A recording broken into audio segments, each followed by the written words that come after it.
Assalamu alaikum dear students. Today we will start with another kingdom, that's kingdom fungi. क्योंकि ये कुछ section में रहा था बाकी, तो किंगडम फंजे की जहां तक बेटे बात करेंगे, पहले हम देखेंगे फंजे किस प्रकार के ऑर्गेनिजम्स है, what type of organisms fungi are. First of all, I would say that fungi are achlorophyllous. You can understand what is that? Fungi are achlorophyllous. Achlorophyllous, ek का मतलब बेटा without, and chlorophyllous means without chlorophyll. Achlorophyllous as a whole term means without chlorophyll. They are achlorophyllous, eukaryotic, achlorophyllous, eukaryotic, multicellular,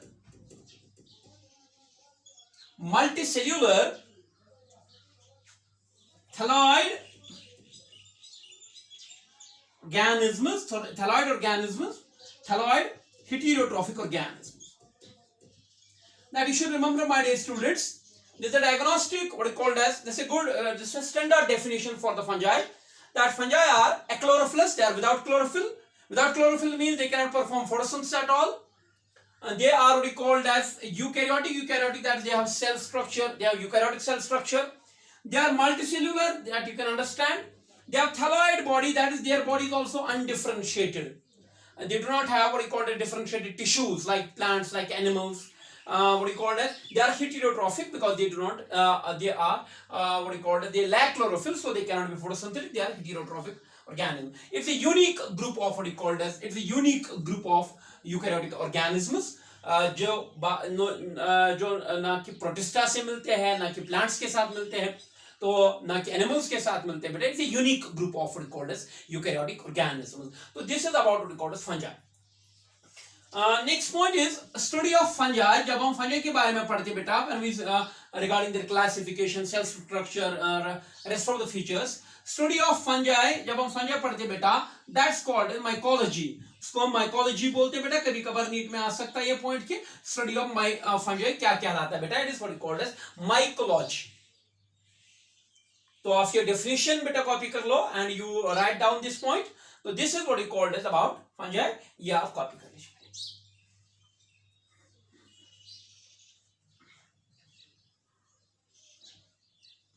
Should I rub it off? Okay.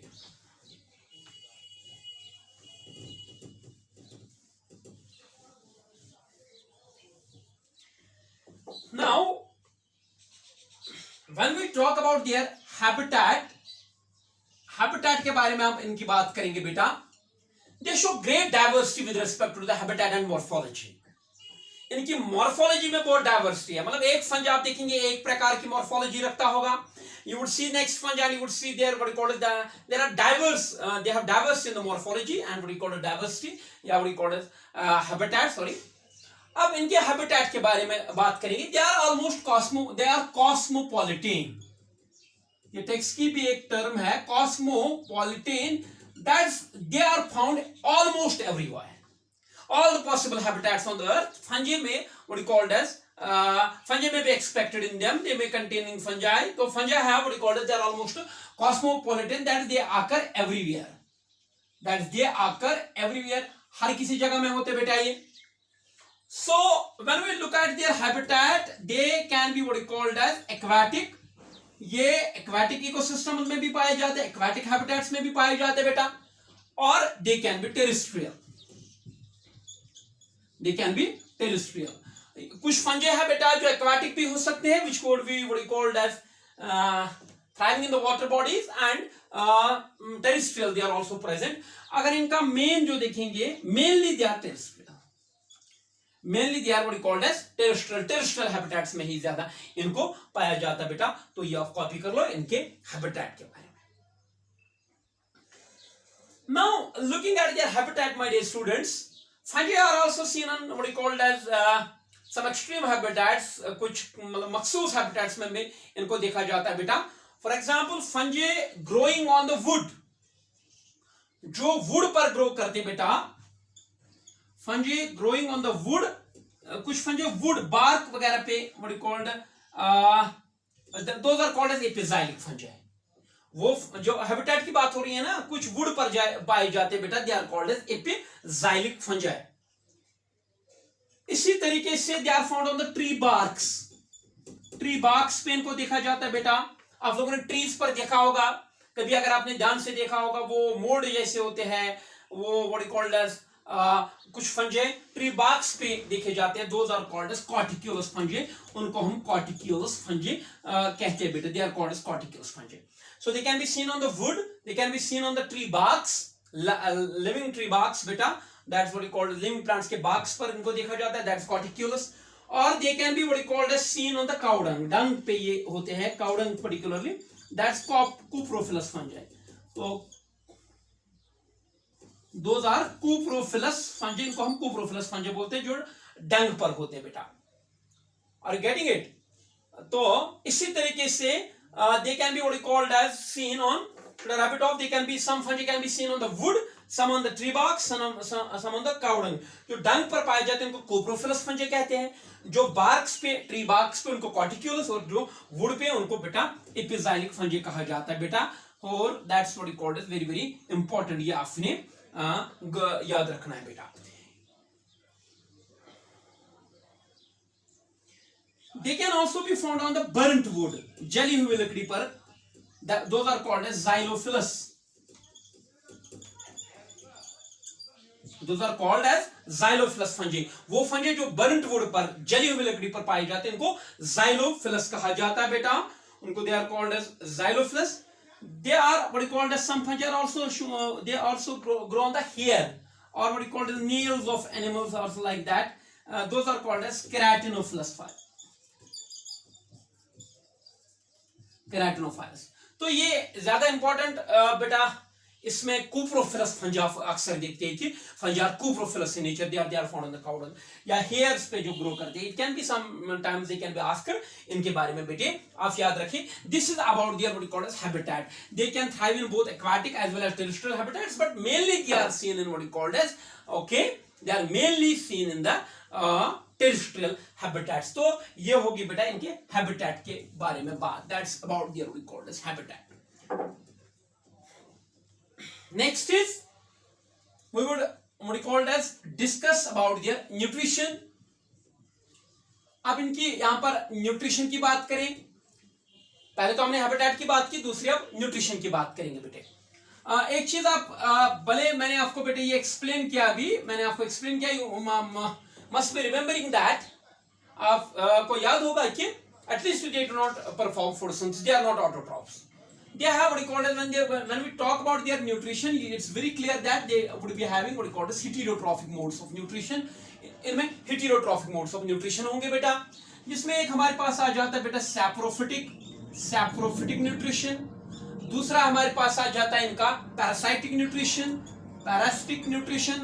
parasitic mode of nutrition they have, and they also have symbiotic mode of nutrition.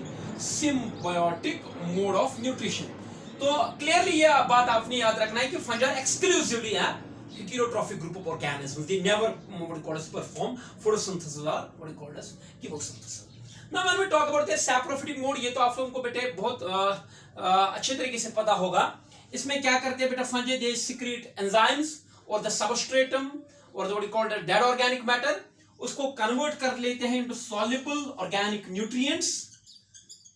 तो वही soluble organic nutrients फिर बाद में absorb करते हैं बेटा।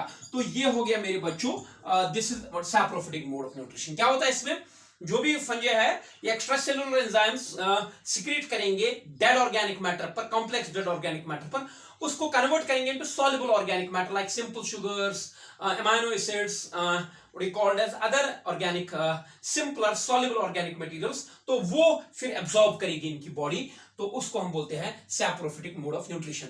They are what is called as major decomposers along with the bacteria.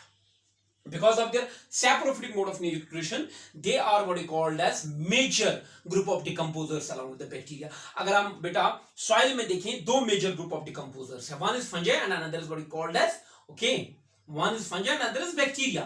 और ये जो फंगे होते हैं बेटा, they are acidophilic, they what is called as, they are acidophilic यानी कि ये एसिडिक कंडीशंस में ग्रो करते हैं, जहां पीएच बेटा जो होगा 7 से नीचे होगा, एसिडिक पीएच होगा, उसमें ये ग्रो करते हैं। They are better decomposers under the acidic conditions, और bacteria are under the neutral और अल्कलाइन कंडीशंस में वो बेटर ये करते हैं। तो ये इनका saprophytic mode of nutrition.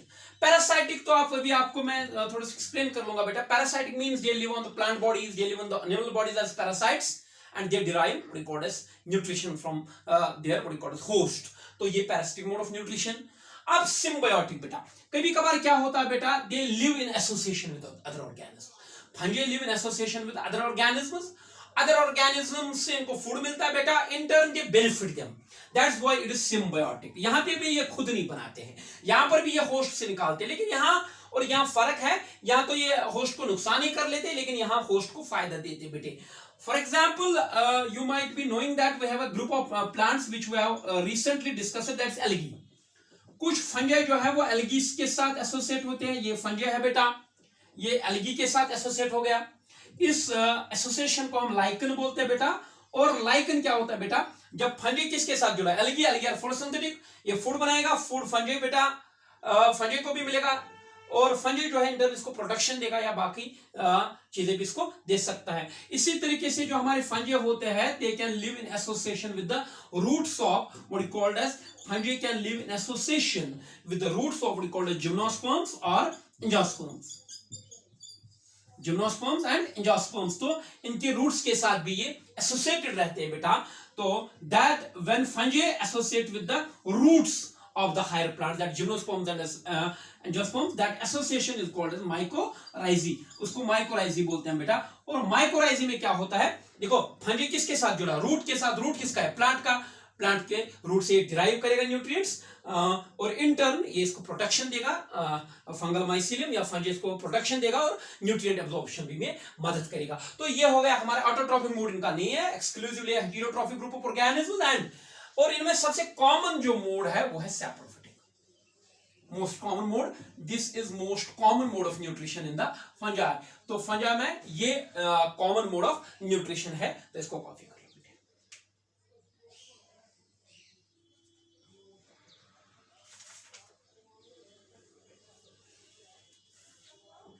Okay,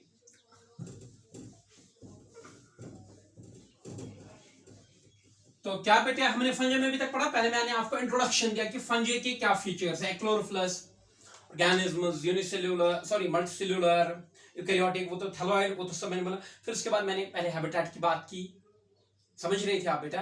फिर मैंने इनकी न्यूट्रिशन की बात की बेटा। Now I would be starting with the third feature, that is their body structure. क्योंकि अगर आपको याद होगा तो मैंने एक टर्म इस्तेमाल की थी यहां पर, they are unique group of organisms. इनका अगर बॉडी स्ट्रक्चर देखा जाए, किनका बेटा, फंजी का, different, very different type of body structure than rest of the organisms. Their body consist of, किनकी बॉडी, फंजी की बॉडी जो है, it consist of long slender thread like और फिलामेंट लाइक स्ट्रक्चर्स। दोबारा से बता दूंगा बेटा, जो फंजाई की बॉडी है बेटा, sorry, that consist of long, long तो समझ रहे हैं, इसमें कोई that no rocket science in long. Slender means narrow, slender का मतलब होता है पतला, narrow. Their body consist of long slender threaded filament like structures. उन स्ट्रक्चर्स को हम बोलते हैं कॉल्ड एज हाइफी, उन स्ट्रक्चर्स को हम हाइफी बोलते हैं बेटा। क्या बोला मैंने बेटा, जो फंजाई की बॉडी है दैट कंसिस्ट ऑफ long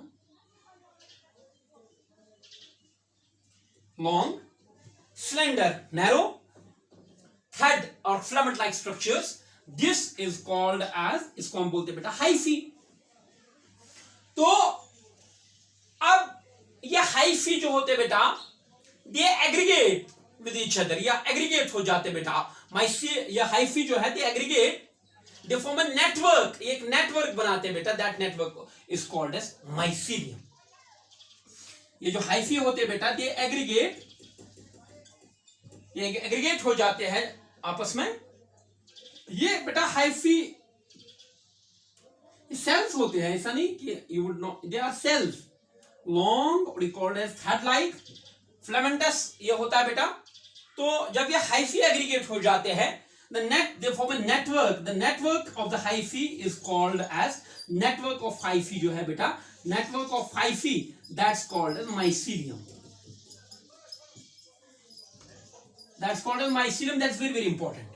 यही आपके नीट एग्जाम्स में पूछा जाता है बेटा. The basic unit of the fungal body is hyphae.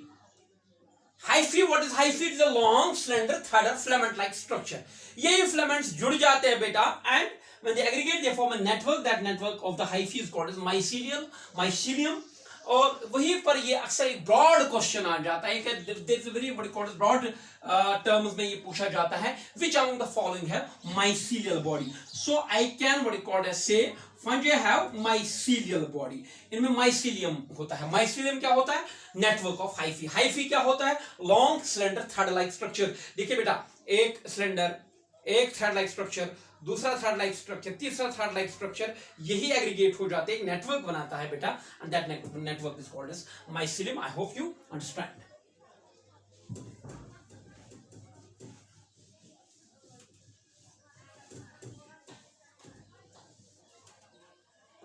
That's it. Now, when we talk about the fungal mycelium,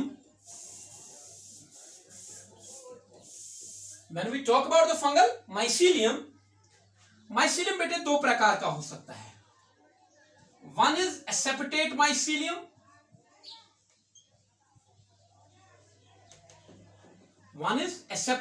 mycelium. And another is septate mycelium. My dear student, what's mycelium? It's aggregation or network of hyphae. ये aseptate mycelium और septate mycelium हो सकता है बेटा. अब बता देंगे इसके बारे में आपको. मैं दो प्रकार से बनाऊंगा ये. एक ऐसे मैं बना सकता हूं बेटे, like this, और I can show it like this, जैसे आपकी मर्जी.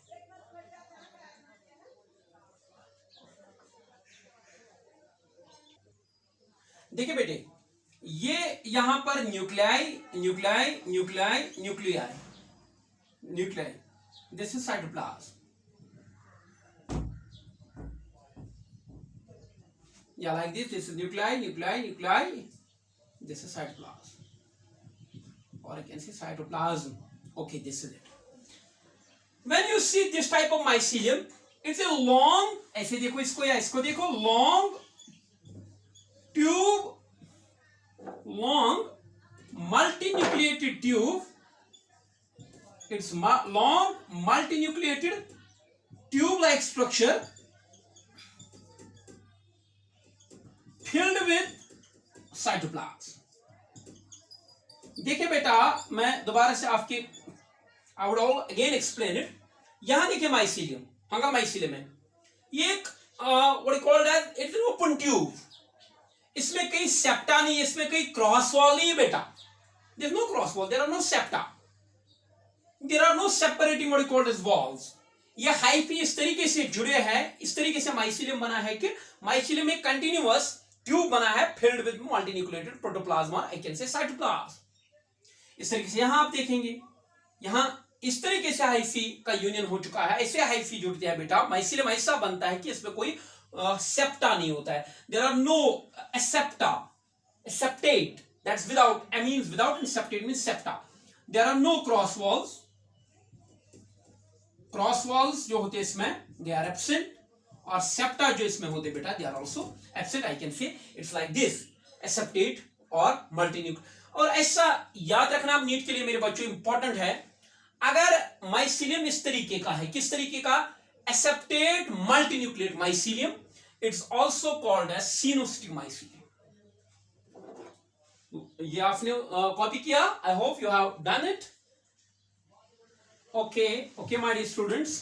यहाँ पर नीट के परस्पेक्टिव से very important question arises there. If there is what is called as aseptate multinucleate mycelium अगर है, aseptate multinucleate mycelium अगर होगा बेटा, अभी आप समझ रहे हैं ना, aseptate without septa multinucleate mycelium होगा. इसको हम सिनोसिटिक माइसीलियम भी बोलते हैं. It's also called coenocytic mycelium. ये मेरे बच्चों याद रखना, एक बहुत ही इंपॉर्टेंट है. It's also called as coenocytic mycelium, it's also called coenocytic mycelium, ये आप याद रखेंगे बेटे। ये हो गया सेप्टेट माइसीलियम। अब हो गया सेप्टेट माइसीलियम, यहां पर भी मैं दो प्रकार से बनाऊंगा, वन इज लाइक दिस और I can show it like this. Okay बेटा, तो मैंने क्या बोला, अगर सेप्टेट माइसीलियम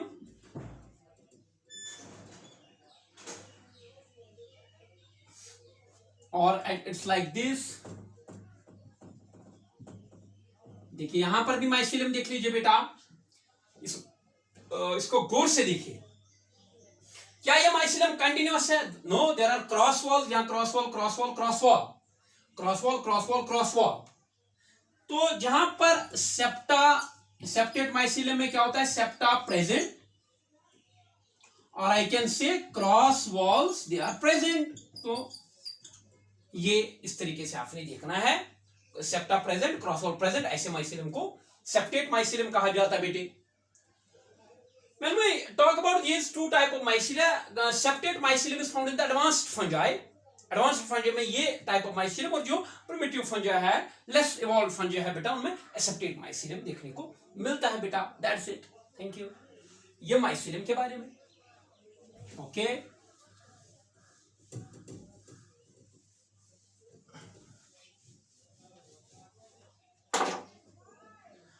अब इस सेप्टा की बात करें, ये मान लीजिए आप, ये माइसीलियम में सेप्टा है, ये जो सेप्टा है या ये जो सेप्टा है या सेप्टम भी आप इसको बोलते हैं, सेप्टा या सेप्टम भी इसको आप बोल सकते हैं, septa is not plural, it can be complete septum, it can be complete septum, it can be septum with a simple pore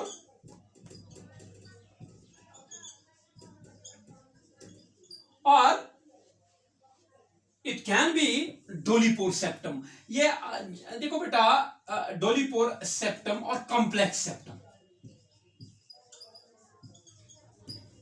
complex septum, now talking about it,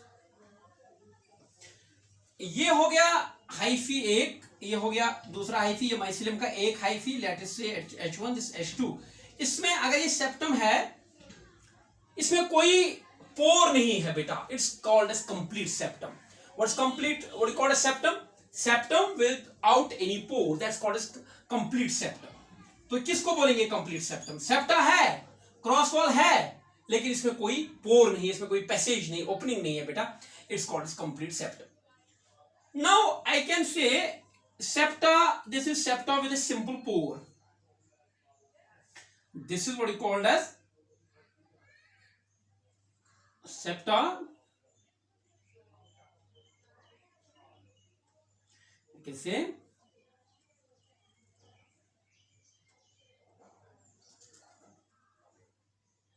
I can say like this. ये एक hyphae, ये दूसरा hyphae यहां से, और बीच में ये एक हाइफी H1, ये दूसरा हाइफी H2, और बीच में ये सेप्टम प्रेजेंट है। लेकिन सेप्टम में जो है क्या बेटा, बीच में एक सिंपल सा पोर है, ये रहा वो पोर बेटा, दिस इज द पोर। आप इसको थोड़ा बेटा जूम कीजिए, ये जो आपने दिख रहा है, ये हाइफी एक है या हाइफी दूसरा है बेटा, एंड ये जो दूसरा हाइफी, ये दो हाइफी के बीच में ये जो सेप्टम है, सेप्टम में एक पोर है, एक ओपनिंग है, इस तरीके से ये कंप्लीट सेप्टम नहीं है। इसको बोलते हैं बेटा सेप्टा विद ए सिंपल पोर। इस पोर के साथ क्या आ जाता है बेटा, कभी कभार इट गेट्स ब्लॉक्ड, कभी कभार ये ब्लॉक हो जाता है बेटा with the crystalline structures called as Woronin bodies. Sometimes it gets blocked with crystalline structures called as Woronin bodies, उनको वोरोनियन बॉडीज बोलते हैं। कभी ये बंद हो जाते हैं कुछ क्रिस्टलाइन स्ट्रक्चर से, those are called as Woronin bodies, those are called as Woronin bodies. क्या बोला मैंने? Simple pore. यहां पर इससे कनेक्टिविटी रहती है, इस हाइफी और इस हाइफी के मटेरियल्स यहां से यहां जा सकते हैं, यहां से यहां जा सकते हैं बेटा, it gives connectivity to the what is called as adjacent hyphae. और कभी कभार ये बंद रहते हैं with the crystalline structures, what are those crystalline structures called as, those called Woronin bodies.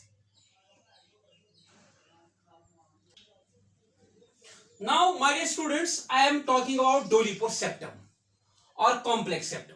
Septum है ये, यहां से ऊपर से आप इमेजिन कीजिए एक हाइफी है और नीचे से ये मान लीजिए आप दूसरा हाइफी है। देखो बेटा, यहां जो पोर है, दिस इज पोर, इसको जूम करो बेटी, दिस इज पोर, पोर ये है बेटा, this is the pore here. Pore कौन है? पोर ये है pore, to be very precise, this is the pore here, ये पोर आपको दिख रहा है। इस पोर को सराउंड करते हैं, गार्ड करते हैं two barrel shaped structures, barrel shaped structures. यहां पोर, इस पोर के ऐसे, यहां पोर और पोर के आसपास टू बैरल शेप्ड स्ट्रक्चर्स है, बैरल लाइक स्ट्रक्चर्स है, तो बैरल लाइक स्ट्रक्चर्स यहां है। और इसके ऊपर एक मेम्ब्रेन रहती है, स्पोर को एक सिलेक्टिव टाइप ऑफ मेम्ब्रेन होती है, इसको एक यहां पर रहता है बेटा एक मेम्ब्रेन लाइक स्ट्रक्चर बाहर से, दैट्स कॉल्ड एज पैरेंथिसोम। इसको हम क्या बोलते हैं बेटा? That's called as parenthesome. इस मेम्ब्रेन को हम पैरेंथिसोम बोलते हैं बेटा। ये जो पैरेंथिसोम होता है बेटा, ये असल में एंडोप्लाज्मिक रेटिक्यूलम का बना होता है बेटा, ईआर का बना होता है। It's actually made up of ER called as endoplasmic reticulum. क्या बोला मैंने? पोर बीच में, मगर पोर के दो साइड्स पर बैरल लाइक स्ट्रक्चर्स बन गए। बैरल आप देखते हैं ना, इससे barrel is something like this, ये बैरल मतलब ये बैरल लाइक स्ट्रक्चर्स जो है, ये इसको गार्ड करते हैं बेटा, सराउंड करते हैं इसको बैरल लाइक स्ट्रक्चर्स। और इनके यहां से एक मेम्ब्रेन रहता है, पोर के बाहर से एक मेम्ब्रेन रहता है, उसको हम बोलते हैं पैरेंथिसोम, एंडोप्लाज्मिक रेटिक्यूलम का होता है। ये कॉम्प्लेक्स टाइप का पोर होता है, select with a certain degree of selectivity, तो इसको हम बोलते हैं बेटा, अगर ऐसा सेप्टम होगा, यानी कि सेप्टम में डोली पोर होगा, कॉम्प्लेक्स पोर होगा सेप्टम में, तो उसको हम बोलते हैं डोली पोर सेप्टम और कॉम्प्लेक्स सेप्टम। अगर सिंपल पोर होगा तो सेप्टम विद सिंपल पोर, अगर होगा ही नहीं तो कंप्लीट सेप्टम इसको कहा जाता है। आई होप यू अंडरस्टूड। इसको कॉपी कर लीजिए बेटा।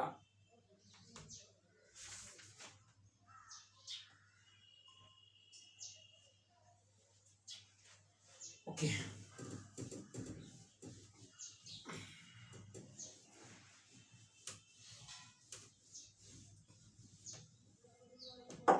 नाउ अगर मोस्ट कॉमन स्ट्रक्चर इनमें देखेंगे, most common structure in the fungi is they have branched mycelium. Most of the fungi have branched mycelium.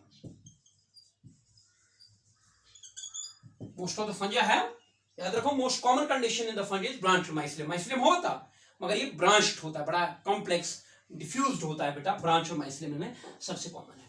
Now coming to their cell structure, ये तो हो गया था बॉडी, उनका बॉडी कैसा होता है, कि दिखने में कैसा होता है, माइसीलियम किसको बोलते हैं, हाइफी क्या होता है, वो तो हो गया। अब इनके सेल्स के अंदर क्या चीज रहता है, इनका cell structure. Next I will discuss is cell structure.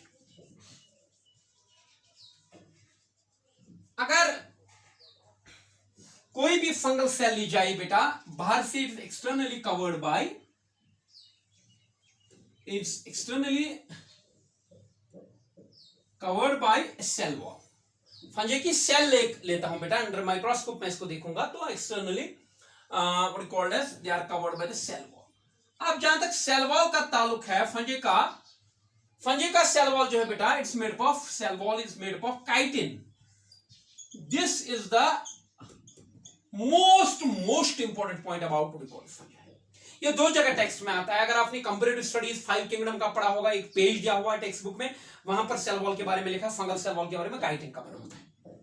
Likewise यहां पर भी फंजाई में अभी आप टेक्स्ट बुक पढ़ेंगे तो वहां पर ऑब्वियसली दिखाया होगा कि इनका सेल वॉल बाहर से होता है बेटा, this is the cell wall and this cell wall is made of chitin. ये काइटिन का बना होता है बेटा। Chitin is a polymer of N acetyl glucosamine. It's a polymer of NAG, जो हम बैक्टीरिया में आपने पढ़ा होगा, बैक्टीरियल सेल वॉल में। It's a polymer of N acetyl glucosamine. N acetyl glucosamine, glucose का स्ट्रक्चर बनाए, उसमें एसिटाइल ग्रुप ऐड कीजिए और एमाइन ग्रुप ऐड कीजिए, वो बनता है एन एसिटाइल ग्लूकोसामाइन। इसका ये पॉलीमर रहता है, जैसे cellulose is a polymer of glucose, likewise it's a polymer of N-acetyl glucosamine. Very very important diagnostic feature of the fungi that their cell wall is very unique, made up of chitin. Okay, इसके बाद हम जाएंगे अंदर तो हमें cell membrane मिलेगा बेटा। ये हमें सेल मेम्ब्रेन दिखेगा।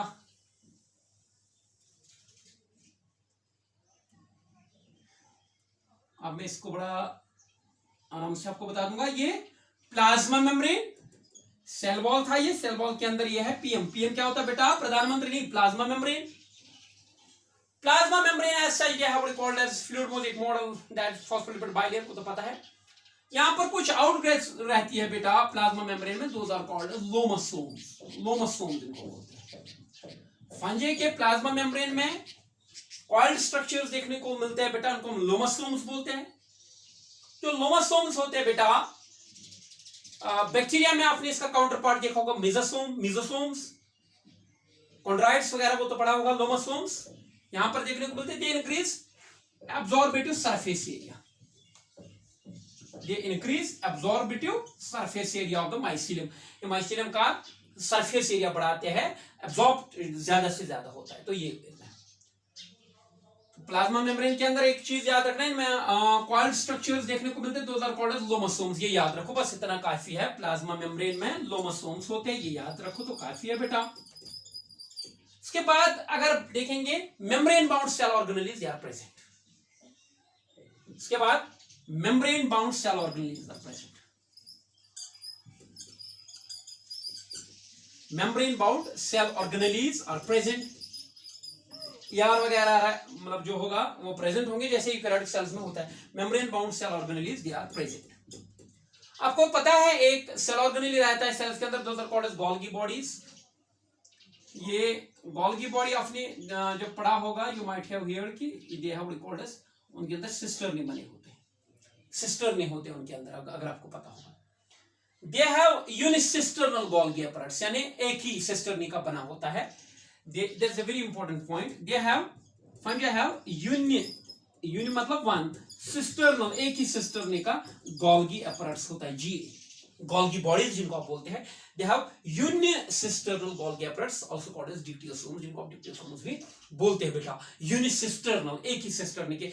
यहां पर मैं इस पे ज्यादा तबसरा नहीं करूंगा, बिकॉज बैक सेल बायोलॉजी में आपने पढ़ा होता है बेटा ये सारा, तो यहां पर मैं ऐसे बता दूंगा। आप बताइए कौन सा सेल ऑर्गेनेल इनमें एब्सेंट होगा? ये अक्सर क्वेश्चन आ जाता है बेटा। Which organelle would you always expect absent from the fungal cells? That would be chloroplast. Chloroplast would be always absent, और records plastids would never be there. तो ये हो गया बेटा इनके बारे में। और अब एक इंपॉर्टेंट फीचर है, आपको यहां पर मैं थोड़ा सा बता दूं, वो है इनके न्यूक्लियस के साथ एसोसिएटेड। ये तो है ठीक। You know my dear students, when we talk about their nucleus, ये न्यूक्लियस होता है बेटा। न्यूक्लियस में आपको पता होता है, न्यूक्लियस में ऐसे होते हैं, what called as chromatin fibers। पता होगा बेटा, सेल साइकिल पढ़ा होगा तो। यहां पर what called as न्यूक्लियस के अंदर न्यूक्लियर मेम्ब्रेन होती है, न्यूक्लियर मेम्ब्रेन के अंदर क्रोमैटिन फाइबर्स होते हैं। ये भले आपने पढ़ा होगा सेल साइकिल के अंदर भी और सेल बायोलॉजी के अंदर भी। Chromatin fibres, they are what called as nucleoprotein complexes, nucleic acids रहते हैं, इनमें प्रोटीन्स रहते हैं, वो तो आरएनए भी रहता है, क्रोमैटिन फाइबर। अब आपको पता है ये न्यूक्लियस जो है, जो क्रोमैटिन फाइबर्स होते हैं, they get condensed during the cell cycle. Cell cycle के दौरान ही कंडेंस हो जाते हैं टू फॉर्म क्रोमोसोम्स। और अब मुझे थोड़ा सा इसके बारे में बताना है। ये क्रोमैटिन फाइबर जो है सेल साइकिल के दौरान they get what is called as condensed, ये कंडेंस हो जाते हैं इसे। And when they get condensed बेटा, they form rod like structures called as chromosomes. अब मैं ये क्रोमोसोम्स बना रहा हूं बेटा, सब आपने पढ़ा होगा। अब जो क्रोमोसोम होता है बेटा, नॉर्मल सेल साइकिल में क्या होता है, सेल डिवीजन में क्या होता है, कैरियोकाइनेसिस होती है। कैरियोकाइनेसिस जिसको आप बोलते हैं, कैरियोकाइनेसिस जिसको आप बोलते हैं बेटा, उसमें क्या होता है, नॉर्मल कैरियोकाइनेसिस में क्या होता है, न्यूक्लियर डिवीजन में क्या होता है, पहले न्यूक्लियर मेम्ब्रेन जो है बेटा ये डिसइंटीग्रेट हो जाती है बेटा, न्यूक्लियर मेम्ब्रेन डिसइंटीग्रेट्स, पता है आपको। फिर आपको पता है स्पिंडल फॉर्मेशन हो जाती है, formation of spindle, spindle apparatus बनता है बेटा, और स्पिंडल फाइबर्स बनते हैं, आपको पता होगा। वो in what is called as chromosomes को स्प्लिट करते हैं, पता है ना, पढ़ा होगा ना आपने। तो इन फिर ये कंट्रैक्ट करेंगे and they would get what is called as अपार्टिक क्रोमोसोम्स, अलग अलग हो जाएंगे। ये तो हो गई नॉर्मल सेल न्यूक्लियर डिवीजन, ये नॉर्मल जिसको कैरियोकाइनेसिस बोलते हैं बेटा। लेकिन इन फंजाई के अंदर क्या होता है, फंजाई के अंदर एक मखसूस तरीके का न्यूक्लियर डिवीजन होता है, पाया जाता है। देखो इनमें पहले मैं बता दूं, ये है एनएम, न्यूक्लियर मेम्ब्रेन। इनमें एक मखसूस टाइप का न्यूक्लियर डिवीजन होता है, उसको कैरियोकाइनेसिस नहीं बोलते, उसको कैरियोकोरोसिस। इनके अंदर एक specific type of nuclear division होता है, दैट्स कॉल्ड कैरियोकोरोसिस, नॉट कैरियोकाइनेसिस, कैरियोकोरोसिस। इसमें क्या होता है बेटा, इसमें न्यूक्लियर मेम्ब्रेन जो है it persists during the nuclear division. Nuclear membrane खत्म नहीं होता है, अंदर रेप्लिकेशन हो जाएगा, अंदर बाकी चीजें हो जाएंगी, क्रोमोसोम्स वगैरह they would move, but nuclear membrane would remain persistent. और जो स्पिंडल होगा वो भी बनेगा, मगर वो बनेगा इंट्रा न्यूक्लियर स्पिंडल फॉर्मेशन। तो इसमें कैरियोकोरोसिस में डायग्नोस्टिक फीचर क्या है, nuclear membrane persists during nuclear division. It persists. And number second is there is intranuclear spindle formation. Spindle fibres बनते हैं लेकिन न्यूक्लियर मेम्ब्रेन के अंदर बनते हैं, तो इस तरीके के न्यूक्लियर डिवीजन को हम बोलते बेटा it's called as karyochorisis. Karyochorisis का इसको नाम देते बेटा। आज के लिए इतना ही, rest will discuss in the next lecture. Thank you, enjoy yourselves and revise this thing properly.